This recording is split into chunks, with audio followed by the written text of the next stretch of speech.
Hey there friends, Brian King, the Mindset King here, reporting to you live from the TLC, which is the throne of lasting comfort. My new lift recliner that I've had for a while helps me stand up when my legs are doing bad. In any case, I want to give you a little context, a little comparison before I jump into the subject. Yesterday was a wonderful day physically.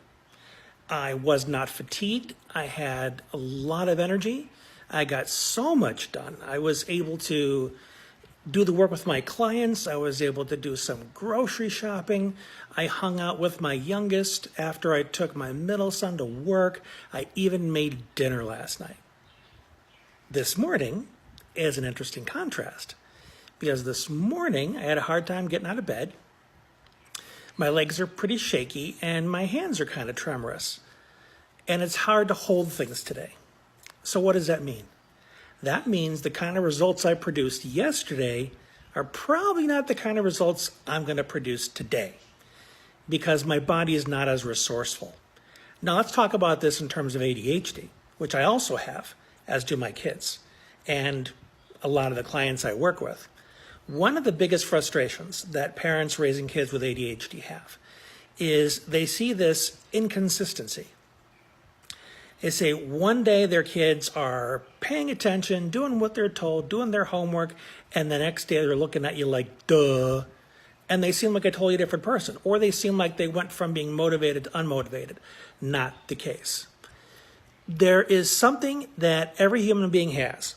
It's part of the newer stuff in the prefrontal cortex, which is executive functions. And always my allergies kick in. That's one of the beautiful things about spring is I start doing a video and my allergies kick in. Joy.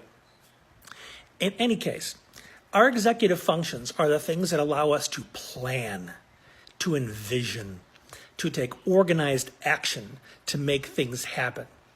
Well, people with ADHD, their executive functions are glitchy. There are gaps, inconsistencies, like loose wires in there. One day it works awesome, the next day it doesn't. So that's why a kid can seem to do great one day and not so much the next. Now, here's another issue. Seemingly ordinary tasks.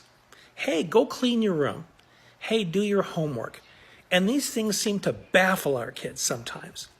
And in your mind, with your intact executive functions, assuming that you don't also have ADHD, if you have intact executive functions, you really didn't have to learn how to organize and prioritize. Your brain just does it.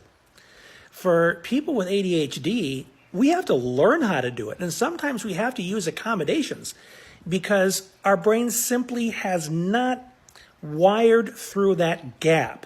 You follow me? Even though we need to learn how to do it, if our brain doesn't do the wiring, that problem is going to continue to exist. So we need to learn how to work around it. Things like memory aids, like index cards, reminders on our calendar. The things that allow us to track our time throughout the day, all the alarms I have, because my sense of passing time has never improved in my 49 years.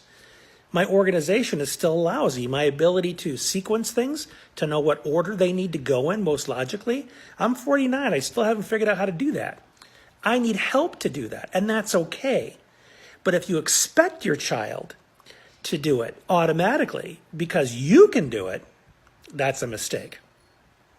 The key is to figure out that your child has difficulty doing it and then come up with some kind of strategy to work around it so your child can create the desired result. Otherwise, you're both going to be frustrated because you expect your child to be able to do it. Your child has difficulty doing it but has no idea why he has difficulty doing it and ends up beating up himself because he feels stupid, and he resents you for continually putting him in a position where he's going to look stupid.